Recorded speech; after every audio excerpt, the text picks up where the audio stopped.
Hi, everyone. Welcome to the show.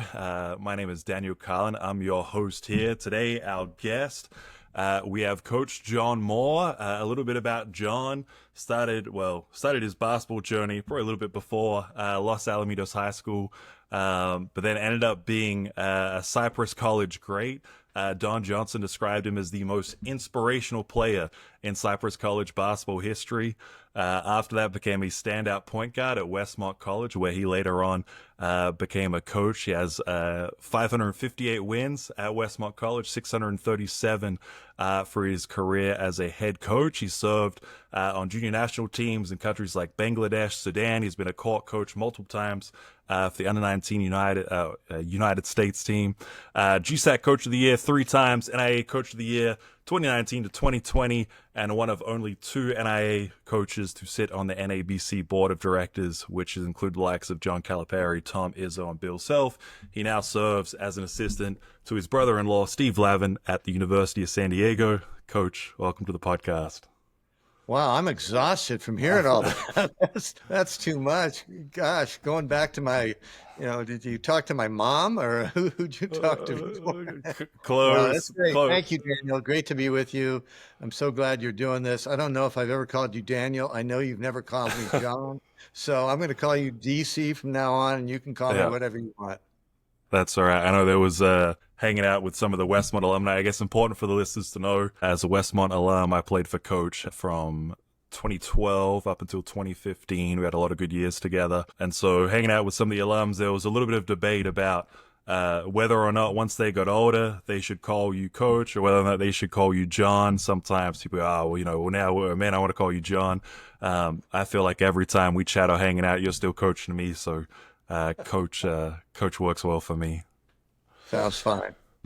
Yeah. So with that introduction, obviously now at the University of San Diego, you can see your gear on. I remember when you first started there, and we're having a conversation that first year about going out and recruiting, and you said something that stuck out to me, where it was, I was looking at this kid and I thought, oh, that's a great kid, and then I remembered that I was recruiting for San Diego and not Westmont. And so I wonder if you could talk to us. Obviously, Westmont, pretty much all your tenure, they're a part of the NAIA, and so now up to NCAA Division II. But as far as recruiting players, talent, athleticism, size, what's the difference between when you're looking at a recruit for a place like Westmont versus now being at the University of San Diego? How do those things differ? What's the difference between a D2 guy, a D1? How do you make those decisions? Probably, yeah, it's a fascinating question. And as you were asking it, I was thinking to myself, what is the most important thing that I look for in a recruit, either way, whether I was at Westmont or whether I am now looking at University of San Diego. And the first thing I look for is what kind of teammate they are. So that hasn't changed. I would watch them play either AAU, high school basketball, JC, whatever it might have been, and I'd look to see how they engaged with their teammates, how they engaged with their coaching staff, what kind of person were they on the floor.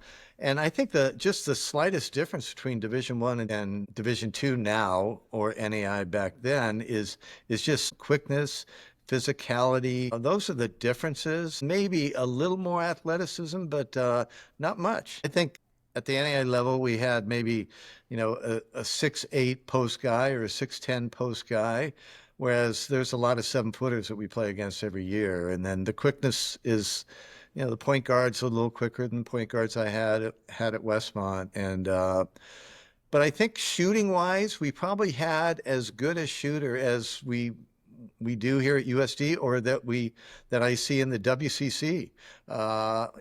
We just had tremendous shooters that I remember years at Westmont where we had a number of guys, I won't name them right now, but they would fight over from one week to the next who was shooting the higher 43, 44% from the 3-point line. And it's rare to find guys, even on opposing teams, that shoot above 40% from the 3-point line. So I think we always had great shooters, always looked for great passers. We're going to talk, I'm sure, more about the passing piece in a moment, but that's the one thing I look at as much as anything, whether I'm at USD or whether I was at Westmont, the passing piece. Yeah, I think that's good information to know. Could you maybe elaborate a little bit more? I think coaches talk all the time that if they're live in the gym to watch you, they've already seen some film. They understand you can score the ball. They generally understand kind of size, or maybe at least have seen some athleticism on film. When you talk about being a great teammate, what are some of the specific examples you could give of what you're searching for that kind of signifies to you that this guy really cares about others, he's invested? What are some of those, if you've got a checklist, things that you're checking off as you go down to look at guys? Yeah, here's one that I got from Coach K. And Coach K would, I think this is his exact quote. When you're quiet on the floor, you're thinking about yourself. When you're loud on the floor, you're thinking about your team. And I think what I look for in a player is how engaged is he with every situation on the court? How does he warm up? What does he say to his teammates? Is he arguing with his teammates? Is he demanding of his teammates? Are his expectations for himself higher than the expectations that he has for his teammates? So if they're talking on the floor, I love guys. We have a guy in our program right now, a freshman kid. I'll probably give you his name a little bit later, but he comes every day to practice, and he shows up in ways where he's loud and he is engaged, he's involved. He doesn't take a play off. And so you look for, it sounds like a cliche, not taking a play off, but those who can take as few plays off as possible are the ones that I like to see. And how involved are they on both sides of the ball? How involved are they in seeing that teammate a little bit earlier on the pass? How well do they finish around the basket? Can they take the hit? Can they follow through on a shot every way the same time so his shot's not looking different each time? And then just most importantly, I'm going to go back to the first thing is how do they relate to their coaching staff? How do they relate to the people that are on the floor with them? How do they relate to opponents? We have a guy who's a former Westmont guy in our program right now, Adrian McIntyre, one of the finest players to ever play there. I think he has the highest point total in one season of any player who's ever played there. Yeah, First Division I've two seen him. I All-American. believe that. Yeah. And so what I like most about Adrian is how involved in he is in giving dabs to people on our team right now, and how willing he is to look you in the eyeball when he's getting instruction.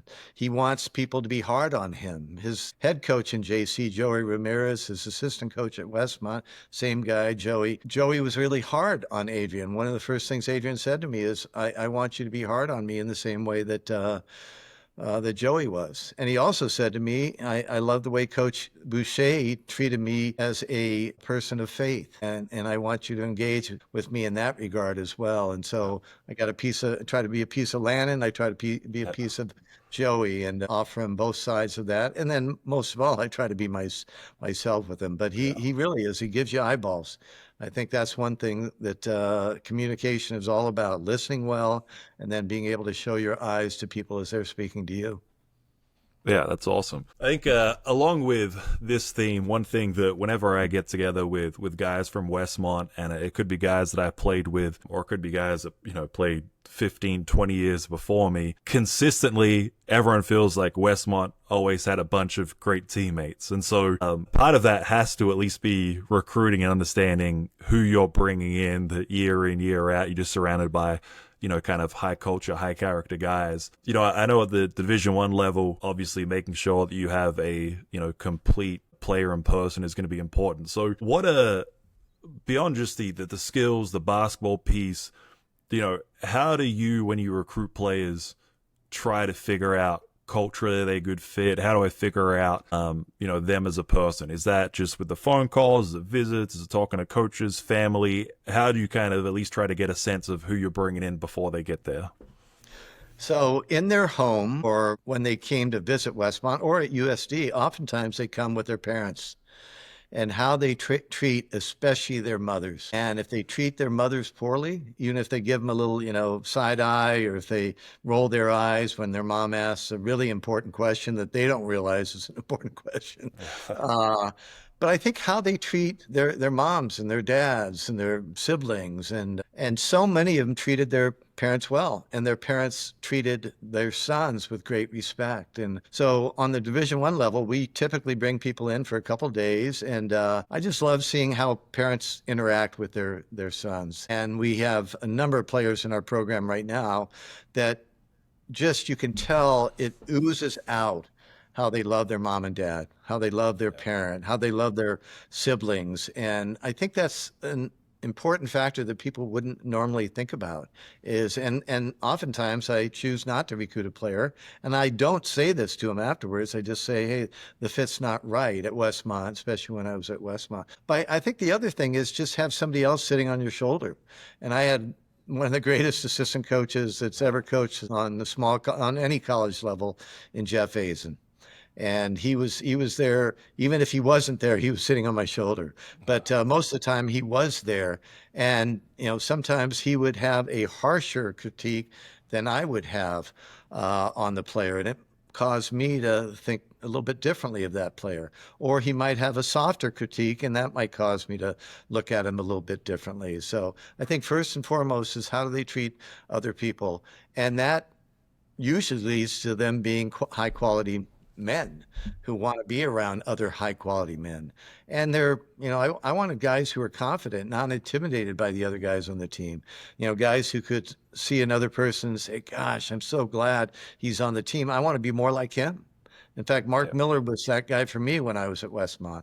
I had the good fortune, as you know, of coaching all three of his sons, Johnny, Lucas, and CJ. And Mark was a guy I wanted to be more like when I got to Westmont. And he was a year ahead of me. He was a captain on the team. And then I got a chance to follow in his footsteps. And I wanted to do the captain thing as well as he did. And he came from great stock. And so Chet Cameron did a really nice job. I stood on the shoulders of, some giants, in Chet in particular, Randy Funn as well, even going back to Ron Mulder. But Chet was the one I played for, and Randy was another one. Randy, for those who don't know, was the former Laker head coach and Miami Heat general manager, vice president, I think was his second title. And then Chet also worked for the Heat for many, many years. So I was coached by high quality men. You mentioned Don Johnson earlier. Don Johnson was John Wooden's very first, I think, All-American at UCLA. And so you even go back to John Johnson because we've got that lineage. And now we both get to go all the way back to John Wood, and we get to take claim to him. And so I think just having players that really care about the kinds of things that you and I care about, and that typically will mean a good match. Now, that doesn't mean you don't take risks. You don't take chances on people. And some of my favorite stories are about the players that I took a chance on. And many of them came to faith while they were at Westmont. Others came to believe in the things that the other guys believed in, but didn't come from the most ideal of conditions at home, or didn't come from the same kind of background as some of the other guys had come from. They didn't love themselves in the way that they learned to love themselves because of the way their teammates loved them. And that's a big piece, Daniel, is how do your teammates care about you? And how do you care about your teammates? And love is an overused word, probably, but I really believe that how you can love one another in such a way that they are inspired to love you back. And I think that's what we tried to do at Westmont. We tried to bring in high quality men who fit into the institution well, who loved more for Westmont than just for the basketball program. Yeah, I think that's great. And I think definitely during my experience there that I can say that's how it felt. You talk about that connectivity between teams, kind of the love, the brotherhood between players. I think about when I came through, we always had there was a fresh batch of freshmen. We probably each year had, two, maybe one year we had 3 transfers come in from JCs. Occasionally another school. We always had a really strong core that kind of stuck together, and that seemed consistent through a lot of your time. In this new world where now the transfer portal, guys are in and out, you think, hey, I've got this great group. All of a sudden, the starting 5 have gone somewhere else. You bring guys in and out. You've got new freshman guys coming in, and if you're lucky, you get a handful of guys that are hanging around. In one season, how do you get those groups together and try to build that or speed up that process as quickly as possible to make sure that you don't just have great individual players, that you have a great team when the season comes and then throughout. Yeah. Well, being genuine is being genuine. That doesn't change. Being a person who cares deeply for others doesn't change. As I said earlier, looking eyeball to eyeball when you speak to people, communicating well, communicating with respect, being able to say you're sorry. I worked for one of the most commendable guys I could ever choose to work for, and that's Steve Lavin. He is a a guy who loves people and he spends time with our players. He shows the last guy on the bench as much time as he shows sometimes more time than he does the first guy on the bench. So I'm being modeled. I get to see that from the guy up top and Steve. And I've learned a lot in the 4 years, going on 4 years with him. And so when you bring in a lot of transfer portal guys, or you bring in even JC, or sometimes your freshmen only become 1 year guys, you want to treat them with the highest level of respect, as though they're going to be with you for 40 years. I love the story that was told about Steve Lavin in his first press conference. Sean Farnham, who is a ESPN broadcaster, played for Steve at UCLA, and Sean described it in this way. He said, Coach Lavin would always talk about being our 40-year coach. I wasn't sure what he meant by that until this thing happened with me. So he goes, I would talk to Coach maybe once or twice a year, and then I'd see him in person if I was lucky, or if we were lucky, maybe once a year. But my father-in-law passed away. This is Sean speaking. And I was up there giving a eulogy for my father-in-law, and I looked down on the front row, and there sat Steve Lavin. That's when I knew he meant what he said about being my 40-year coach. And I hadn't seen Coach at all that year, is what he claimed. So can you back up what you say in your words? And I think Steve does a really nice job of doing that. And so the genuine quality of who he is, and hopefully the genuine quality of who we are as a coaching staff, comes through to players, that we get players who come at maybe even a higher level, and we get players to stay because what they have seen in the past in other coaching staffs, they've been a part of it, and the transactional nature of it versus the relational nature of it. I think Steve does a wonderful job of modeling that, so that players see that, and they've seen that in the past, maybe sometimes in the other direction. And I think that's a really, really important piece that doesn't change no matter what year it is, 2025 or 1925, when basketball was just beginning. Yeah, no, that's great insight, and getting that behind the scenes look into you guys coaching and what the staff is like. With that, and you touched on Coach A's a little bit earlier. Obviously, you spent 27 years as a head coach, now coming over to be an assistant, kind of sitting at a different spot on the bench, different role in practice. Are there things that you learned being a head coach as far as, this is kind of really what I need, this is the level of support I require, whether it was A's or any of your other assistants stepped in and did those things that have really helped me out? Is there anything that you kind of have taken from your time at Westmont as a head coach, and now get to bring it over at San Diego and feel like you can assist Lavin better because of your previous role? Yeah. It comes down to this, DC. What would A's do? So I literally will ask that question in my head all the time. And what he did was this very thing. And it's what I try to do for Steve. What do I need to bring onto Steve's plate? And more importantly, what do I not need to bring on Steve's plate? And that's what Jeff Hazen did for me for all 27 of my years. And then still to this day, as a friend. He just knows what kind of conversations to have. And sometimes there are things that a head coach doesn't need to know about because of the volume of things that you would be bringing to them over and over and over again. And they need to focus in and drill deep on the things that are most important.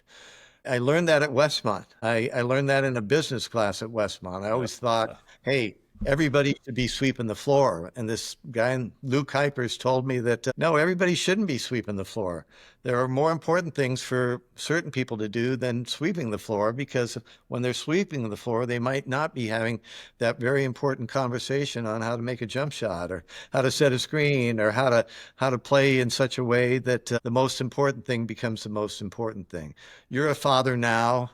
You're a Yep. great husband. I've been married for almost 35 years to the love of my life, Rachel. And I realized that the most important things that I do for her are sometimes the really small things, but what A's has taught me is how important it is to be able to recognize which are the important things to share with Coach Lavin, which are the important things to share with players, and which are the ones, most importantly, are the ones Yeah. not to share.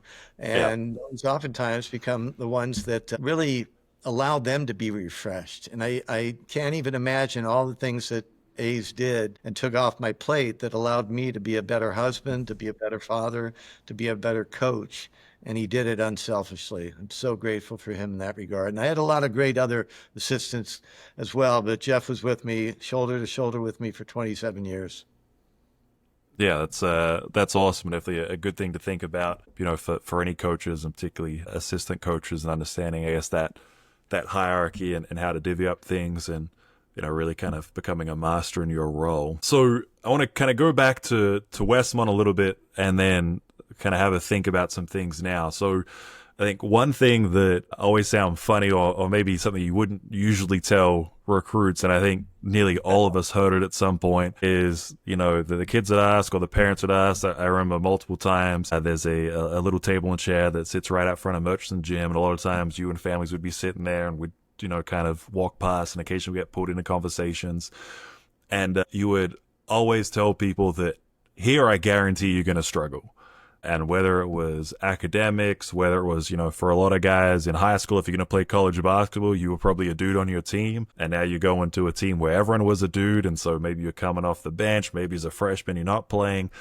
Whatever it might be, on, off court, you're going to have some struggles, and then learning how to work through that. I mean, I think that's such a valuable skill. That, oftentimes when I talk to my guys at a high school level, and we talk about the season, we reflect, and we talk about stuff they had to overcome, I'm like, hey, isn't it such a blessing that you got to jump this hurdle at 15 years old, and now you know that, 16, 17 moving forward, this is what you can do, this is how you can handle it, this is maybe what you wish you have done better, or you handled it well in this way, and so it can grow from that. Now there's plenty of good things about the transfer portal, NIL. Players have more opportunity.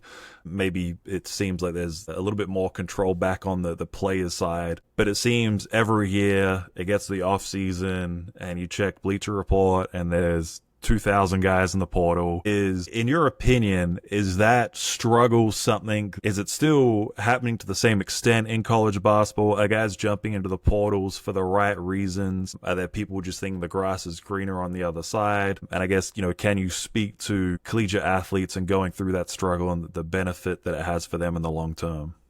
Yeah. There were a couple of Westmont guys at my practice today. One guy that played right after me, Jerry Hanel. The other guy, Brad Smith, who played maybe 5 years after Jerry did. One of the things I shared with them today was the upside of the transfer portal.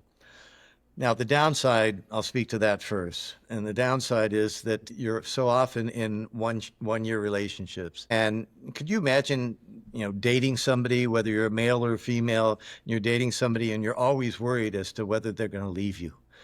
Will they last through the semester? Will they last through the Yeah. year? That's a hard place to be. And so it's not appealing at all. But that doesn't mean that you can't be the genuine self that I've spoken about over and over again. And I think you need to be that person. So often people leave and they want to come back. People leave and jump in the portal and they realize what they had, and you see a number of players who leave and come back to their programs. Even on the high school level, it happens. We have a guy who Yeah. went to Canyon High School, was Orange County Player of the Year, went to Mater Dei for his junior year, went back to Canyon for his senior year. In both his sophomore and his senior year at Canyon High School, he was Orange County Player of the Year. So he went back home the Yeah. second time around. Probably had a decent experience at Mater Dei as well. Brandon Benjamin is his name. Going back to the struggle piece, I struggle because I don't. I develop relationships. Steve, Coach Lavin, develops relationships with a lot of these guys, and having to see them go, that's hard. It feels a little bit like speed dating. I've never been a speed Yeah. dater. So I know. Imagine that's what speed dating feels like. You go from one chair to the next, and that would be hard. I don't think that's appealing at all to the players but I think it is a player's market. Players get a chance to decide whether they want to stay or not. Sometimes they make poor choices to leave something that they think the grass is greener, and sometimes the Yeah. money Yeah. dollars are greener on the other side. And so it makes it challenging. Never look at a player and demean them for leaving with the chance to make, a lot of money elsewhere. I don't think that's something you want to, spank them for, so to speak, because it might be the greatest opportunity they have to make money playing basketball. But I also don't want them to choose because of the money and the money alone, Yeah. because oftentimes they give up certain things like playing with great teammates or playing with a group of guys that they really enjoy being with, going after the money. Back to the struggle piece. The first time I ever thought of that was Craig Berger, who's gone on to become an ER doctor in Carson City, Nevada, I think is where he lives now. But he was sitting on the side of the road right down Sycamore Canyon in Santa Barbara on the way down from Westmont. And he was on his bike and he was almost in tears. And one of my assistant coaches went by and saw him there and said, what's going on? He goes, I don't belong. I feel like an imposter. I just don't feel like I belong here. I don't feel like I'm good enough. And that assistant coach said to him, hey, it's a good thing. And then he came back to me and told me what had happened and allowed me to have a conversation with Craig and talking about how much of a gift struggle is. And it is. It's a blessing. It's a gift. But only after it happens does it become a gift. While you're in the midst of it, you're not saying, okay, I want to hit my thumb with a hammer because I want to struggle today. No, it's not Yeah. something you're just saying, bring it on. But it's only what happens afterwards that you become a person that gets to persevere, someone who has greater character, someone who knows how to kind of turn it back around and know you're going to struggle again and know that you're going to have to persevere again. You're going to have to become a man of greater character, a woman of greater character again because of how you've persevered in the past. It's a muscle. It's a great muscle to learn how to develop. It's maybe as important a muscle in athletics as there is. Those who learn how to struggle learn how to succeed. And if you don't, then you're probably going to take the easy way out for a good portion of your life. Because struggle is a gift. It's a benefit. It's a blessing. It's an opportunity to grow. Yeah, no, I think that's good. There's a piece you touched on in there, which it's moving a little bit away from the struggle piece, but kind of piques my interest when we talk about the transfer portal, obviously with NIL now and money as far as recruitment goes. It's an interesting conversation that's happening across all sports. When I think about the NFL draft, and there was a bunch of people that became wary of those who made a bunch of money in college because maybe they don't want it as much as the guys a couple of years ago that had nothing, and so they had to, to make money. You talk about guys that once they get the money, maybe they kind of relax a little bit. I remember one time, this is going back a long time, I was reading in Slam magazine, it was after Kevin Garnett just signed his max contract with the Celtics. And he said, you really get to see who a player is right after they've signed that max deal. Everyone wants to, be that guy at the contract year. But after they sign it, what do they play like? What do they bring to the table? When you guys, particularly if you go on to recruit the transfer portal, is there ever a point where if someone comes in and the first thing or the only thing they want to talk about is money, is that a red flag? Or is it just understanding the market? How does kind of I guess there's that business side of it. There's also the coaching side of it, the people part of it. How does that process work behind the scenes? Well, I think if it's the first thing they want to talk about, that is a red flag. That's an alert. If it's the second thing they want to talk about, then that's probably oftentimes the case. They're being maybe a little bit more honest than the next guy is. When I think about the money piece, I'm going to go off for just a moment here.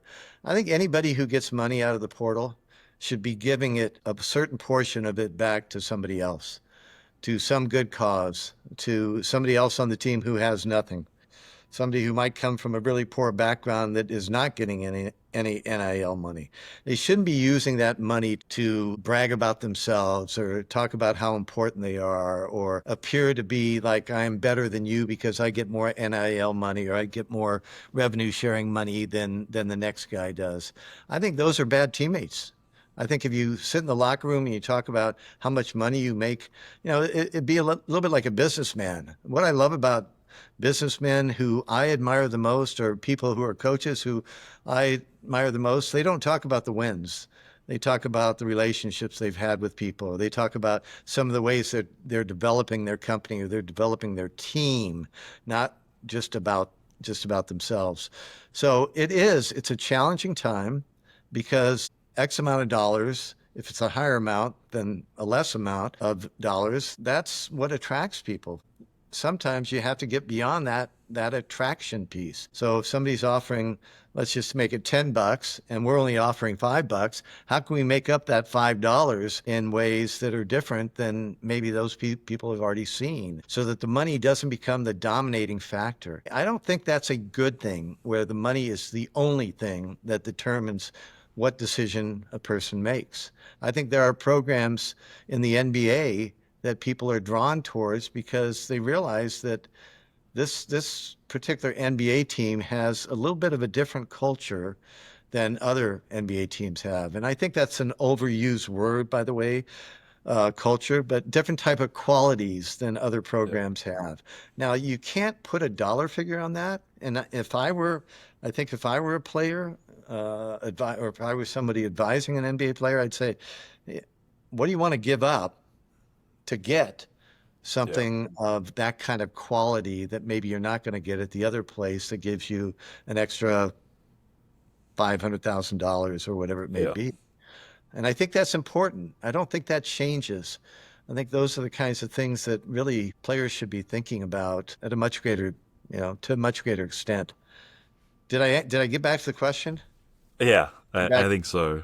yeah. To build off of it, I guess for me when I was playing at Westmont, I always tell people kind of the highlights of my playing career was being able to represent my country and playing for Australia in the under-17 World Championships, and then when I got to play at Westmont, and for a lot of the reasons you talked about earlier, is just as far as what Westmont meant to me. I was fortunate enough to go and play professionally after I was done. And I remember, although it was only a few years, my first year playing in the NBL in Australia, sitting in the locker room and just kind of being aware of how much different guys were making, or the guys were coming up to a contract, or the rumors of, who was going to re-sign and who was going to go elsewhere and who was already thinking about making a jump and all those kind of things. You could tell it had become a business. It was now people's livelihoods, which to a certain extent makes sense. But, the kind of, I guess the purity of the game I felt was different there than it was at a place like Westmont, or obviously when you're younger, playing high school, or if you're fortunate enough to represent your country, things of that nature. Is that now, as a coaching staff, things that you guys are thinking about? And if so, how are you trying to coach that or work that in some team dynamics, whether it is trying to help guys understand, like, hey, if you get this money now, these are the things you should be thinking about. This is how you should be using it. This is maybe how you should be trying to spend some, save some, whatever it is, and then trying to manage some of those team dynamics of, all right, well, this guy came in, you got X amount of dollars, which is more than this guy, and, now we think that this guy might be jealous of how much money this makes and things like that. And so, I know San Diego, Coach Lavin's talked a lot on social media about kind of the relaunch that's coming and a more NIL backing, which is obviously great for the university and the team. But with that has also come some of those other challenges. Now, as a coaching staff, how do you guys approach that with the NIL being mixed in with the team? Yeah, great question. And by the way, we are 5 weeks into it. We've been together for this is our fifth week, in fact. And I have been pleasantly surprised, in fact, ecstatic over how this team has not hoarded that or tried to make it a crown on their head that they would show to other people. I've been surprised how unselfish this group has been, how they've shared things with one another. I've been in a super positive way how the older guys have treated the younger guys. I've been surprised by the maturity of our younger guys, how they wanted to learn from the older players. Now, is that the case in every program? I don't know. But I do know that in our program thus far, and this is the first time we've had an NIL like we have, even though it's a revenue share, like we have this year. It's a little bit different for that in that regard. But I've been pleasantly surprised by how our players have adapted to that and not seen it as, aren't I special? Aren't I different than the rest of the guys? And it shows up on the court. I mean, you can't fake it on the court. If you're going to be a ball hog, you're going to be a ball hog. If you're going to shoot all the shots, if you're going to shoot a bad shot, you're going to shoot a bad shot. That has not happened. They shared the ball. And I think that's really, it starts at the top. And then it goes to guys like Billy McKnight and Patrick Sandel and Ryan Devlin and Patrick Gallagher and our staff, even a guy like Phil Green, who's here just visiting us, former St. John's player with Steve Lavin. All of that is seen, and if there's one thing we demand, it's appropriate measures on the floor. And those appropriate measures are how you share the ball and how you play with one another and how you applaud when somebody else does something well. I want you to ask me this question down the road, but how my philosophy at Westmont changed. And I want to talk a little bit about that. But in fact, I think even this thing that might be helpful for other coaches, we don't chase the ball. We don't talk about chasing the ball. We talk about chasing the assist. And that is something that is well worth thinking about. What does it mean to chase the assist? And when you're chasing the ball, you're probably over dribbling. When you're chasing the ball, you're running at the ball. Yep. You're creating a clump. You're creating a easy way for defense to play against one another. And I think if you're chasing the assist, you're doing all the right things to try to maybe even get a hockey assist. So you don't even get any credit on the scoreboard, on the score sheet, because you've had the hockey assist, or you've set the screen to get somebody else open. So I think I've been impressed with our guys thus far, and that's hard to do when you have as many one-year guys. It used to be one and done. Yeah. Now it's one and done the other way, where we get guys for 1 year, and yet we want that 1 year to be something where they want to achieve the same thing that we want to achieve. They want to have the best Torero program this year that we've had since we've been here, the best program we've ever had. And to do that, they have to be successful around other people, with other people, just like you and I have to do in our marriages. You have to do things in such a way that you sacrifice, you're unselfish, you care more about the other person than you do about whatever your needs are at that particular moment. So I think being a team is all about finding a way to diminish the self and increase the team. Yeah, I think that's great. A great way to look at it, and obviously, awesome for you guys that the team's getting after it and off to a strong start. Following the team on social media, there's been a big push for this relaunch and a lot of new things that have come as far as the practice facility, the revenue sharing, all of that, and so it'll definitely be excited to watch that product on the court in a few months. You talked about coaching philosophy, and I think it's interesting, as you talk about the NIL, the transfer portal, that there's a lot of positives that you have about it. It feels like there are a lot of coaches that as soon as this change made, if they were within, a range of being close to retirement, they went, "This is too much for me. I'm getting out. I've seen enough. I don't want to be a part of this." You've got some other coaches that just kind of, I guess, maybe complain about it for a better sense of the word. Maybe some of those programs, whether they don't have the opportunities for NILs, or their players are kind of just treating them as that stepping stone to get to the next level. Can you talk maybe a little bit about your philosophy in terms of its growth, its flexibility, how it's changed from where you started to where you are now, and when, how often does it grow? Does it change? What are some of the things that have helped push your coaching philosophy along throughout your coaching career? Yeah. There was a coach at Westmont, Russell Smelly, and he was the track and field coach. He's still there. And he came into my office my first year at Westmont, and he said, "An older coach told me this once." And Russell said, "This older coach had a lot of years on me." And he said, "You don't develop a coaching philosophy until you're 15 years in."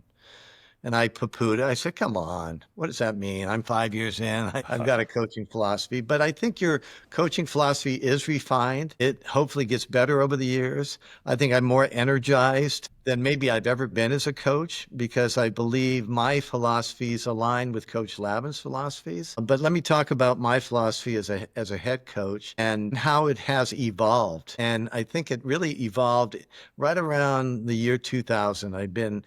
How many years would I have been in? 13, 14 years in. So it's interesting that it was right about that time. But previous to that, people would ask me that, and I would say, I want to play a physical brand of basketball, aggressive brand of basketball. I want to be aggressive on defense and aggressive on offense. I don't want to be passive. And that's a good philosophy to have.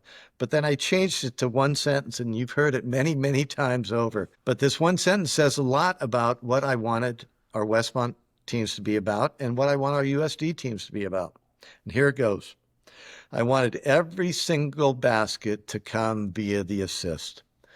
And you played on some great teams where we came very, very close. I think we came within 3 or 5 a few times. But you've never seen a box score, high school, college, NBA, where every single basket has come via the assist.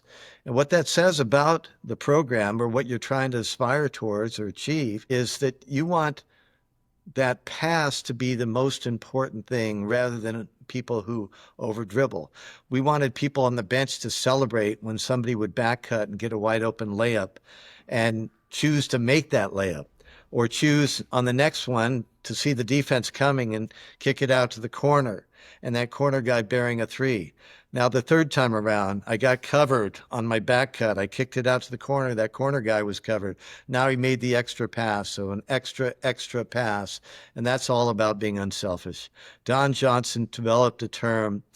It's called TSU, tough, smart, unselfish. I think we use it at Westmont. I borrowed it from Don. And the first one is being tough you want to be tough on yourself. You want to come in ready to practice each day. The second is you want to be smart. You want to play the game in a smart way. But I think the underpinning, the most important one for me, is you want to be an unselfish basketball player. And if you are TSU, but you are particularly unselfish, you're going to think about the other guys on your team. Jordan Spacek, who played on my very last team, when I called him on the phone as I was recruiting him, first thing I said to him was, tell me a little bit about yourself as a basketball player. He goes, I am on the floor to put every other one of the 4 guys in their sweet spot. And basically what he was saying is, I'm here to make each of the persons that I play with better because of how I play and what I do. And you were that kind of player. You were the kind of player when you caught the ball, you tried to score first because that was the most important thing for us to have a presence down low. But then, I just love the way you would pass the ball and how much better you got as a passer, how you evolved as a leader, how I evolved as a coach in coaching you and Nate and Jared and Jerry and David and the rest of that team, Sean McDonald, and that I don't want to keep going because I'm going to miss some players, but I think Sam Bentz, the most important thing was that you evolved as a player. I evolved as a coach, and we had great success. We were better at the end of the year than we were at the beginning of the year. And I think that evolution took place because that underpinning of unselfishness, we really did chase the assist and we celebrated the assist. And we wanted the assist to be an important part of who we are. And we would talk about it ad nauseum. You probably got sick and tired of Coach Moore and Coach Hayes and Coach Goodrow. And later on, Coach Boucher talking about the assist. But you can't emphasize that enough. Now it's become really popular. I was watching a little bit of the NBA Summer League, and the broadcaster said, what you'll hear from NBA head coaches and assistant coaches more than anything else is the importance of cutting. My gosh, I almost started bawling. I'm so excited to hear that. And as you know, I love cutting, and I love how important it is to teach cutting and teach the pass to the cutter in the right sort of way, throwing the ball ahead rather than throwing the ball behind, leading players into an easy shot. And that really and that fits in the game of football as well. You want to lead the passer so they have an easier catch. But particularly in the game of basketball, I think it's important. And it's an interesting word because you're leading them into a glory moment. You're Yeah. really leading them into an easier shot. And that's the way the game should be played. And that's the way it's played best is when guys get the easiest, the highest percentage shots. That's probably why the reason we had 3-point shooters who were able to shoot 43, 42, 43, 44% from the 3-point line consistently. Guys like Corey Blau and Sean Harmon and Jerry Karcheski and how they were able to get such easy shots because they passed and they had other people's passing for them in such a way that the shots become easier, higher percentage shots. So that Yeah. was my philosophy. And then you can apply it to the defensive side as well. Yeah, no, I think that's great. I mean, I think when I think about it now, especially as a coach, the teams that I like to go back and watch, and the college teams that I like to look at and try to analyze, it's all the teams that they're able to swing the ball, to move it, that are spaced right and kind of make each other better. That I think the one of the terms we talked a lot about during our run of that senior year was synergy. And 1+1 equaling more than 2, and just how we could kind of push each other forward. And so definitely how the ball moves is an important part. I wanted, because I imagine that based on my initial audience, your audience will probably have a lot of Westmont alums that are listening in. I won't just make it one team, because that maybe would get you some angry phone calls. But out of all your years at Westmont, if there was going to be a Final Four, which 4 teams do you think are making the Final Four if there's a Westmont College tournament? Jumping back into our episode, quick little edit. I had asked this question to Coach initially. We went through, we hung up, and then he called me back and said, I got to remedy this a little bit. I got to make some additions to it. So we're not going to say who was not admitted in the initial one, but Coach, the question for you was, out of all your years at Westmont, if there was a tournament and there was a Final Four, who would that Final Four be? Now, I know you're probably trying to stretch it a little bit here, so if there's a wild card playing somewhere, we don't have to say who's in what order, but we want to know who those top teams were for you. Thanks for the question, DC. Thanks for allowing for the edit. It is so challenging to pick 4 teams. And so I had to go with a little bit more than 4 teams. So here we go. You have to start with my first team. 93-94, Mike Spears, Reggie Williams, Acti Mateo, Jerdal, Gazaway, School, and Demers, Eric Simone. That's a tough one. They were the first team to take Westmont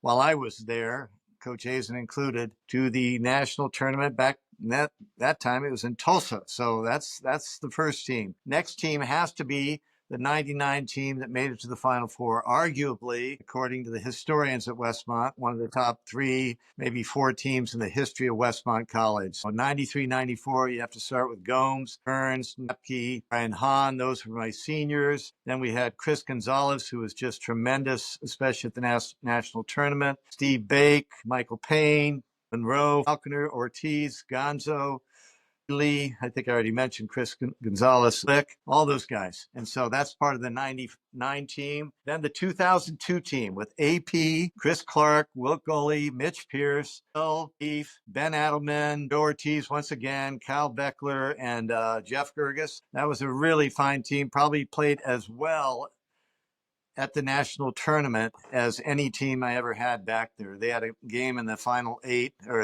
in the final 16, that they crushed a team that was third-ranked team in the nation, averaging 94 points a game, and held them to 47 points and scored 63 ourselves. And it was a clinic. Those guys put on a clinic. And then I think the next one, which is hard to pass up, because, and I just have to mention the 2013 team that you were also a part of. And that team was a league championship team with Preston Branson, Nico Brooks, Coop, you were on that team, CJ Miller, Marcus Farron, Jason Ritchie, those guys. But then we come to the one that's got to be your favorite. Yes. 15, the only team that made it to the championship game in the history of Westmont basketball, led by Daniel Carlin, Nate Marsing, Jared Wilson. Those are the seniors. And then Corey Blau, Jerry Karcheski, Sean Harmon, Noah Gunn, David Gunn. Yeah, we had Britt Williams. Britt Williams, Sean McDonald, Sam Bentz, Cato, Yeah. Kyle Gordon, Yeah. Steph, Lenoye. Did I miss anyone? Yeah, no, that's I think that's it. I got the list is actually on the back of my shirt that if we need to go down Exactly. There it and is. uh There it and is. and Love check it. the list out. So yeah, I And then lastly, yeah. I got to go with the last team I ever coached. And that team had a really good chance of getting to the national tournament. Well, they were going to the national tournament when COVID closed down basketball, closed down Division I basketball, Division II, NAI basketball. And I remember telling the guys that we were not going to the national tournament. A lot of tears. It's the last time I coached at Westmont. And that was with Abram Carrasco, JB, Hunter Sipe, Cade Roth, Jordan Spaschek, one of the all-time great leaders, Jared Brown, Tyler Austin, and Geis Hulsebach. I'm missing a player or two, and I apologize to you guys, but that was a really fun team, second-ranked team going into the tournament, had a really good chance. Everybody was finally healthy with Hunter and Cade in particular getting healthy. But most of all, it was just an incredible honor for me to coach every team that I ever had. And every team was special in their own right. And some of those teams that I didn't mention maybe overachieved. You know, we had some teams that made it to the national tournament that overachieved to get there, but they just weren't in that top group that I just mentioned earlier. So I apologize to those of you who weren't a part of those teams, but there were also some really, really good players who weren't mentioned there. Santiago Aguirre was an All-American. Other CJ Miller was a phenomenal player, and his brothers Johnny and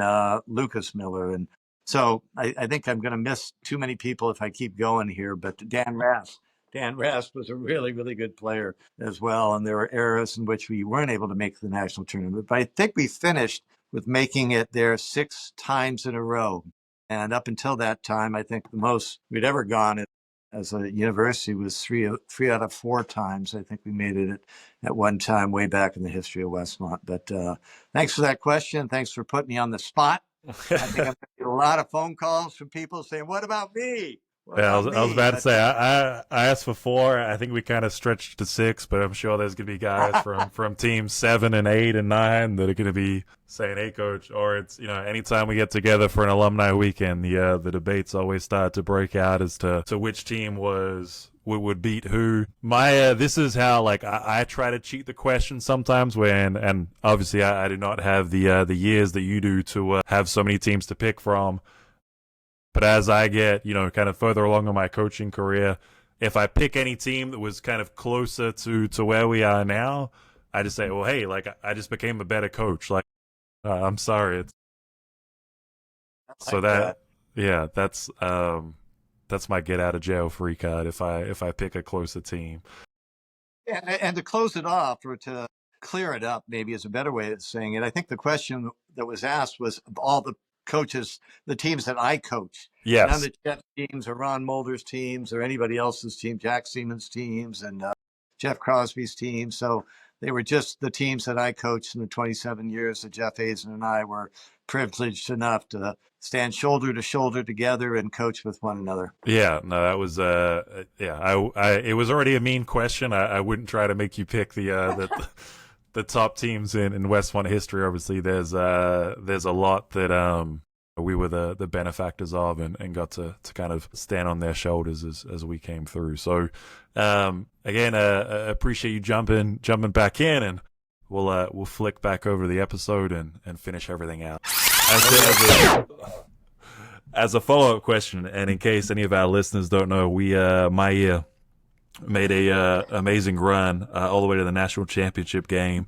Unfortunately, the night before, I ended up violently ill, throwing up, and then ended up in the urgent care first. Tried to rock up to the game, that didn't go too well. Ended up in the ER afterwards. It's always been one of those things for me where I know in my gut, if we were healthy, we just would have won. You could not convince me otherwise. Do you have a similar feeling with that 19 and 20 team? If we went, that was our year, we were going to get it? I think we had just gotten Cade Roth healthy, and Cade had not been healthy. And I think even our backups were playing as well as they ever had, because they had to play through injuries of Cade and some other people who got hurt. I felt so confident going into that 1920, I guess is what it would have been. Yeah. I felt really good. I think we would have had a very, very good chance to go deep into the tournament, maybe even winning a national championship. And that was when it was still separated Division One, Division Two, NAI. I think the way we were playing, the type of team we had, the way we were moving the ball, the way we shot it from the 3-point line. I think we had a very, very special team, and I think we could have won a national championship with that team as well. Yeah. All right. Yeah, I agree. They were a fun team. We were rooting for them, and it was obviously unfortunate how that season had to end up. Final question now. Obviously, when this comes out, it's going to be going to August, so the start of a new season. But just in case you have any recruits that ever chime in and go to a listen, you can tell them just to jump to. Well, maybe you want to tell them to listen to the whole thing, but at least wait till the end of the podcast. What are some of your favorite things about being at the University of San Diego, and why should any player that's being recruited by San Diego considering making a move down there? Yeah. Well, I think you talked relaunch. I think we're in the process of relaunching. I think our University of San Diego basketball is about to be better than it's ever been since we've been here. That's for sure. I think University of San Diego is, in fact, I think something like 7 of the last 10 years, most beautiful campus in America. So you go to school at a beautiful place. We got a brand new practice facility that you've got to come down and see, by the way. I need to show you around. It's, according to the people who've come in and seen it, that have been to lots of other places all across America, it is as good as it gets. Everything is all in one place. We've got a brand new full-time strength and conditioning coach, and Ernie is special. He's with the Nuggets. He was with a number of Division I college programs, and the energy that he's bringing in the weight room and in our strength and conditioning program is just off the charts. We have a brand new full-time trainer that is completely devoted to men's and women's basketball. I think that's another reason. So everything is all in one place. A locker room a player's locker room that is good as it gets. And then I think I have to brag about our coaching staff. I have to brag about Steve Lavin in particular, and I've said some really important things about him as well. He's got a great mind for the game. He wanted to be a coach at about 18 years old. He wanted to be a Division I head coach, and he achieved that at a very young age at UCLA and then at St. John's, and now here at University of San Diego. Got to work with one of the all-time greats, and Gene Cady at Purdue as an assistant coach, and worked with Jim Herrick at UCLA before he took on the head coaching job. And so you get to work with a very sincere, a compassionate head coach in Steve Lavin, and I think the assistant coaches know how to, support him and buoy him up and take over the reins when he needs respite. Just in the middle of a game when he needs a decision that's made. I think you'd have assistant coaches who've done it for a long time and done it in the right way. We've also got young assistant coaches that have a lot of energy in guys like Pat Gallagher and some others. So you'd get kind of the best of both worlds. And then you'd get a great education. University of San Diego I think it's the youngest team in the top 100 of U.S. News and World Report's top 100 colleges in America. We've got a great president in Jim Harris. We've got an outstanding athletic director in Kimya. I don't want to pronounce his last name incorrectly, so I'm not even going to say it. And so I think just everything is at the right time. I think our fan base is going to get better as they see this team. We got a wonderful new women's head coach in Blanche Alverson, and I think she's going to take the women's program to a whole nother level. And just the way we can support each other's program, we don't demean them, they don't demean us. I think they really appreciate the generosity that they have towards us and we have towards them, the respect that we show the women in the program. And then I think what's most important in college basketball programs is the players. And if you going back to your very first question, one of your very first questions, if you get quality men, you're going to bring in quality men. If you have quality coaches, you're going to bring in quality men. If you bring in quality men, you're going to bring in other quality men who want to be here. I think there's going to be a real transformation in terms of the quality of players that we get. The 5 freshmen or the 4 freshmen or 5 freshmen that we brought in this year are of a higher quality than we deserve to get. If you really are kind of measuring it based on the last year's record and the lack of success we had last year, but they are high level guys. And I'd be surprised if they don't play for many, many years after they've done playing college basketball. I think there's a couple of them that have potential NBA, not just aspirations, but potential for them to play in the NBA. And I think that's the same of our transfer portal guys. And I'm going to go back to something I said earlier. We have a team that likes being a team, and they like sharing the ball and chasing the assist. And I think that's important. So I think USD's we're not just relaunching, we're relaunching into another stratosphere than we've ever been in before. And I look forward to being a part of that. And it's a privilege. It's an honor for me to be a part of it. And by the way, last thing I want to say is it was an honor for me to be a faculty member and a person at Westmont. It was my dream job to get that job. It was the ultimate pleasure to be able to coach people like Daniel Carlin and your teammates. And so I'm grateful for you. I'm grateful that you took us to that higher achievement than any Westmont team has ever had, was going to the runner-up of the national tournament, and just the way in which you've done it with a deep faith and just putting God first in what we do. So that's probably a good place to end, is just understanding that, every day I wake up and I'm just grateful for being where my feet are and not thinking about tomorrow, not thinking about the future, but, doing what God calls me to do, to be present in the moment and do everything I can to share my faith in others, but also share my faith with others. And I've had the privilege of doing that with you. And so thank you, DC, for allowing me to be here with you today, and look forward to seeing how these podcasts go. Can't wait to hear some of the other ones, not mine, but that you have me on. Yeah, no, well, I know I can speak for all the Westmont alumnus that we were grateful for your time there. USD is definitely got a great staff and benefit from you being there. So happy for them and excited to come down. And I do have to check out the facilities. I got a couple of weeks left of break before I go back to school. So I'll try to come and check it out and see it all and watch this relaunch as the season starts as well. So I appreciate your time, Coach. Thanks for coming on. So good really to be with you, DC. Thanks. All right. Okay. Have a great rest of your day. Say hi to Alicia. I was going to mention Alicia and my wife, Rachel. I should have started with both of them and Amelia, but my daughter's Jacqueline. And so anyway, 13, I just should have started with that, but we are who we are because of the women that we married. Yes, of course. And you got Rachel on there a little earlier. So, okay. But of course, shout out to all the amazing ladies in our life. Yes. So true. All right. Love you, man. All right. Love you too, Coach. Thank you. Bye-bye. Bye.